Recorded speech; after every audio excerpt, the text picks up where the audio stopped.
మీరిలా చేశారని మా అన్నయ్యకి తెలిస్తే ఖచ్చితంగా మిమ్మల్ని వదిలిపెట్టడు.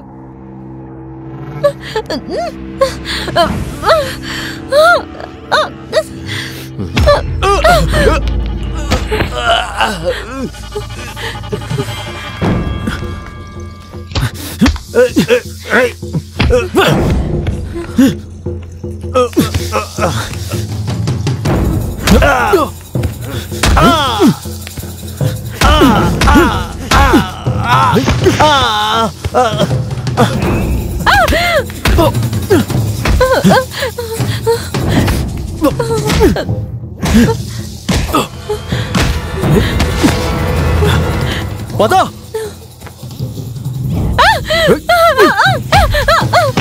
రా.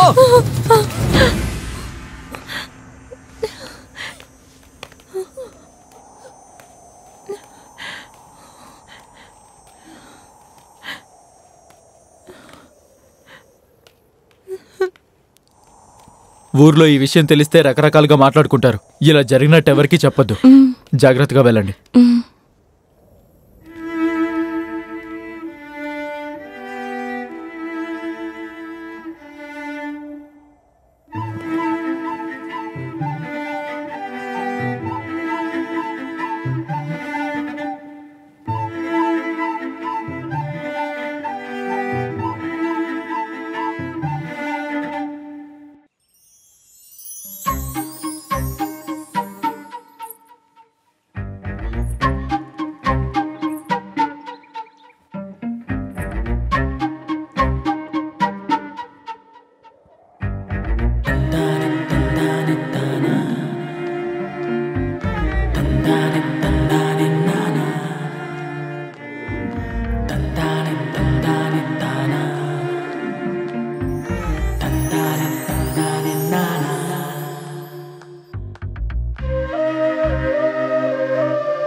మన ఇన్స్పెక్టర్ గారు లోపలే ఉన్నారా లేరా?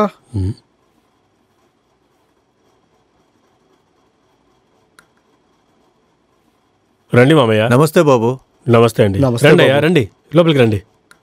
ఏమత్తయ్య బాగున్నారా? నువ్వు మాకు అండగా ఉన్నప్పుడు మాకు ఇంకేం దిగులుంటుంది చెప్పు. లోపలికి రండి, కూర్చోండి. మీరు కూర్చోండి అత్తయ్య. అలాగే బాబు.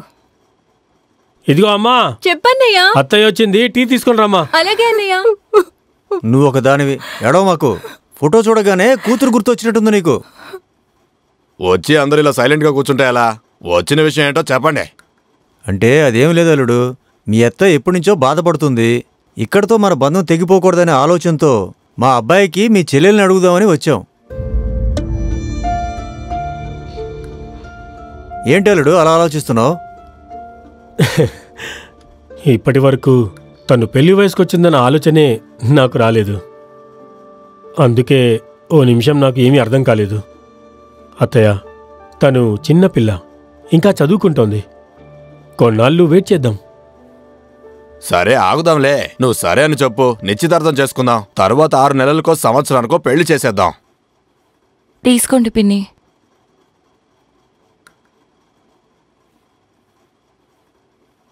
అంటే నేను తనని ఇంకా చదివిద్దామనుకుంటున్నాను.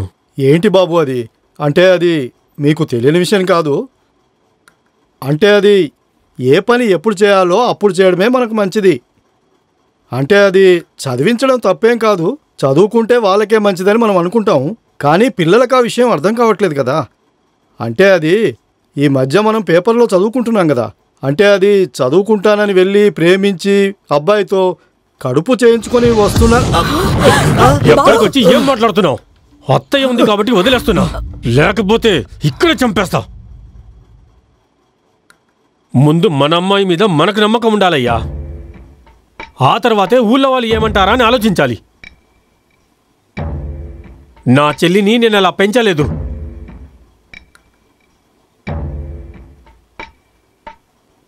నాకన్నా ఇంకొకడు ఎవడో తనకి ముఖ్యమని నా చెల్లి చెప్తే ఆ రోజే నేను ప్రాణాలతో ఉండే చివరి రోజు.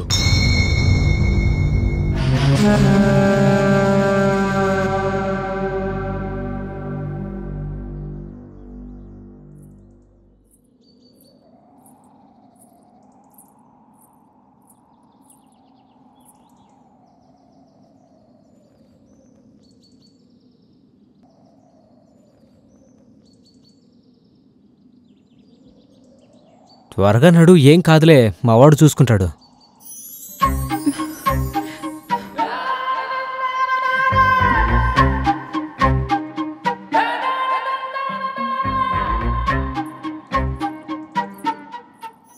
నాకు తోడుగా ఎవరూ లేకపోయినా బోర్డర్లో చాలా రోజులు ఒంటరిగా ఉన్నాను. అప్పుడు కూడా నాకెప్పుడు భయంగా అనిపించలేదు. కానీ అదేంటో తెలియదు, కానీ ఈరోజు బాగా భయం వేస్తుంది.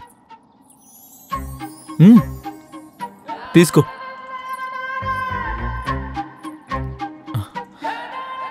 నేను చెప్పినా నువ్వు నమ్మవు. 23 ఏళ్లుగా నేను ఈ ఊర్లోనే ఉంటున్నాను. కానీ నిన్ను చూసిన తర్వాతే ఈ ఊరేంట్రా ఇంత అందంగా ఉంది అనిపించింది. నిన్ను చూసినప్పటి నుంచి నీ గురించి ఆలోచిస్తూ పిచ్చోళ్ళ తిరుగుతున్నాను. నిజం బంగారం,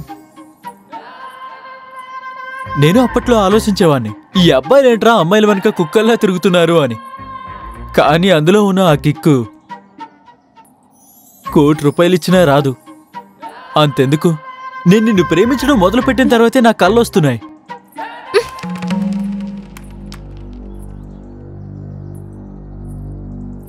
ఆ రోజు మీరు చేసిన సహాయానికి థ్యాంక్స్. అందుకని మీరు చెప్పే సోదంతా వింటాననుకున్నారా? నాకు ఈ ప్రేమ దోమ అంటే అస్సలు నచ్చదు.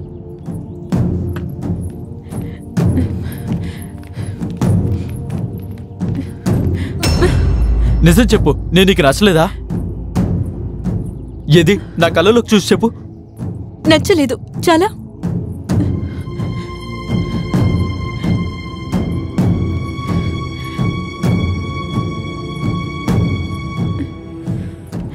మనసులో ఒకటి పెట్టుకొని బయటకు ఒకటి మాట్లాడడం ఆడవాళ్ళ తత్వం అని విన్నాను.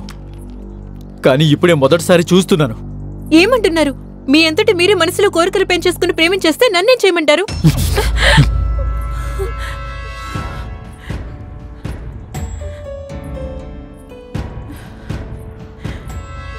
నేను పిచ్చోడిని. బోర్డర్లో నా స్నేహితుడు చచ్చిపోయి కింద పడ్డప్పుడు కూడా నాకు ఎడుపు రాలేదు. కానీ ఇప్పుడు నువ్వు నచ్చలేదని అబద్ధం చెప్పావు, చూసావా?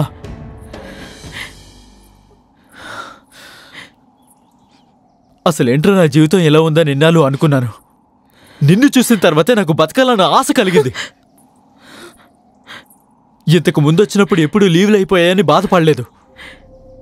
కానీ ఇప్పుడు బాధేస్తుంది.